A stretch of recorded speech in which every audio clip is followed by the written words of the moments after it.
Good day, fine people. A very warm welcome to you. My name is Nick. We're on the ZXspectrum 48K and we're playing a game which is quite hard to pronounce, but I'll try. Yes, it's by Melbourne House in 1989. Also came out on the Amiga, Amstrad CPT, Atari ST and Commodore 64. It's for two players ideally, but I'm the only player here. In one player you control a giant-headed ogre. Player 2 would control a lizard. But essentially you must pulverise towns to find a dragon or roc's eggs.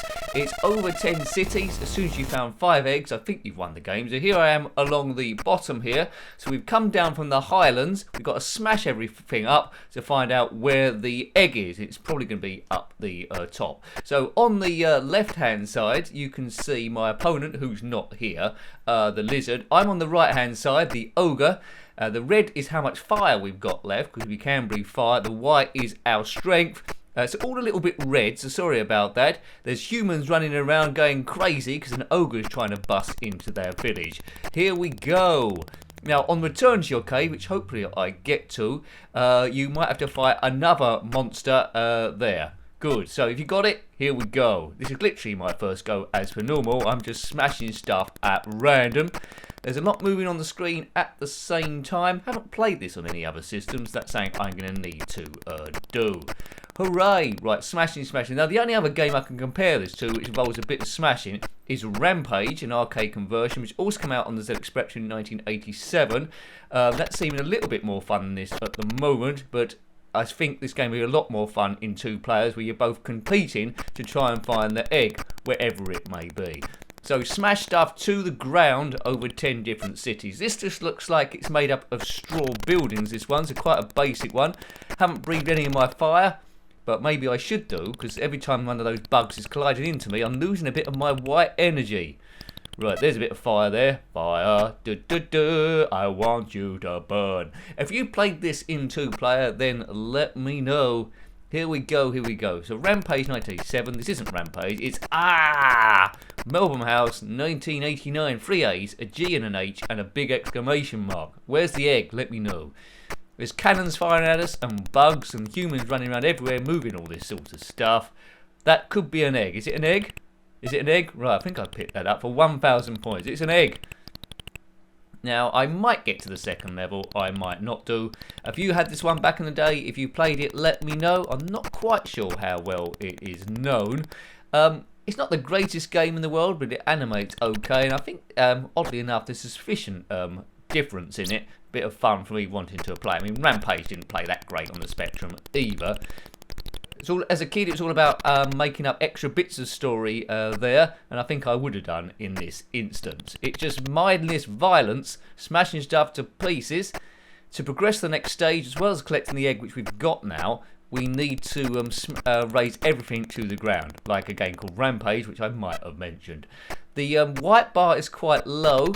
The fire gets regenerated, I think, when I pick up those power-ups that sometimes are there when you destroy a building. Look at the little humans running around like ants. They don't know what's going on, but they shouldn't have kidnapped Rock's eggs. That's what I see. Oops, I'm on the merest of energy now. This could be Doomsville. Now, this game does have a few loading times, which I'll try and edit down. Now, that should be it in theory, I hope. Is that it? Not sure. Nothing's going on. Maybe it isn't it. Oh, it is it. Let's fight. You want to fight? Then fight me. Right, now, so we're going back to our cave. Our energies are regenerated again. We are the white bar. The enemy, I think it's lizard then, in this case, is the yellow bar. He wants our egg. We don't want to give him the egg.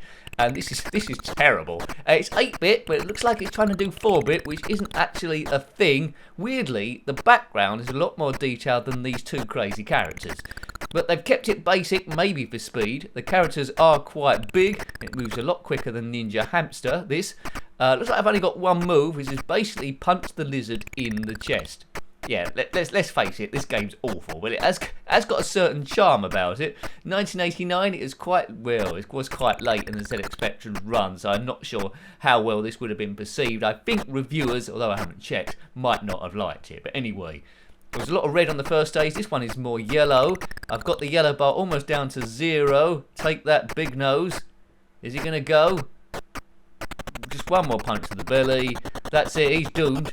And we're on to stage 2, I think. So get the egg by destroying the city and take it to a cave, and don't get mugged by the other player, which is a lizard in this situation. It's loading, which I'm going to have to edit. Stop the tape, I will do. We're on level 2, people. I like that effect. It looks like we're in some sort of Egyptian place. There's a couple of obelisks, a couple of Anubis statues there, and various buildings. So the ogre has come to ancient Egypt to try and find whatever, but the ancient Egyptians have still got cannons, so that doesn't quite make sense. Did they have cannons? I don't think they did. They might have had catapults or something. If you are an ancient Egyptian watching this and you do own a cannon, then comment in the comment section below. I always like to see everyone's opinion, no matter what time frame you live in. My energy's looking quite bad here, i.e. there isn't any.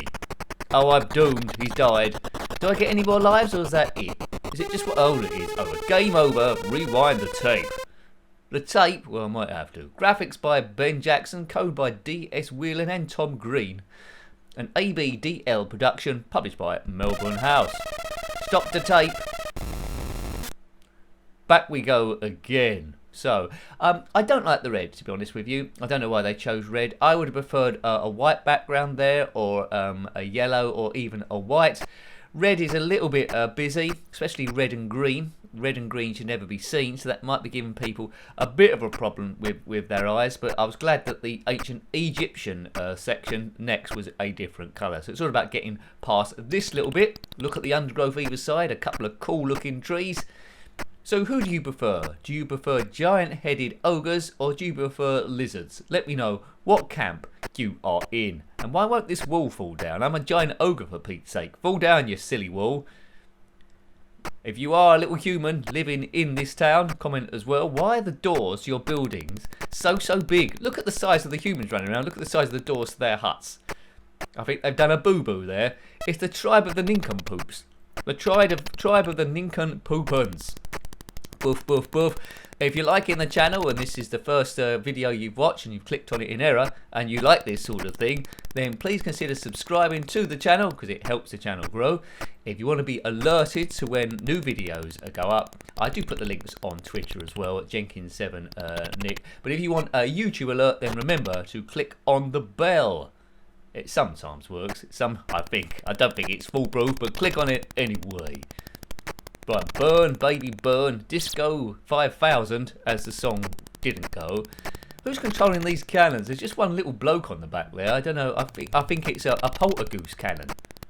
Energy's looking quite good. I'm going through methodically now, just doing row by row. Breathe the fire. Oh, crazy talk.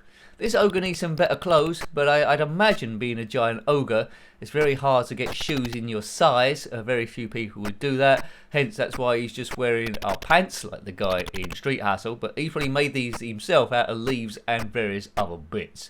Right, that statue taking a pounding. We know the egg is, well, that middle statue up the top there. I don't know what that's a statue of. It's not Buddha. It's got a funny head there. It's not a gorilla. It's just some crazy fool. Take that, you crazy fool, as Mr. T would probably say. 3 buildings left. We've got to get the egg as well. Oh, look at that. I've just stood in front of a cannon. That's a tip for good health. I've died. That's a tip for good health. Don't stand in front of a cannon as it repeatedly shoots you in the belly button. Unless you've got really strong plexus muscles. You have to work down the gym, I suppose, and throw a basketball at the... did they do that in Rocky? Anyway, don't do it. That's what I'm trying to say. It's a disclaimer, just in case someone does do that. You know when the TV they say, don't try this at home, you gnome. Stop the tape. I will do. That was a voice in my head there, and rarely does you can hear it as well. If you're hearing it as well, you must be in as much trouble as I am. Let's smash this fence down and try and get back to ancient Egypt. So what can we say about this game then? Sound is sort of like okay. Playability is sort of like okay. Graphics is sort of like okay. It's on a par with Rampage, although I slightly prefer Rampage to this one. But, you know, it's not a stellar game. Come out a bit late for this sort of thing, 1989. I'm not blown away entirely, but I don't mind it either. looking back with retro goggles on, and an admirer of ZXspectrum and 8-bit games in general from a historic point of view, I quite like seeing it, to be fair.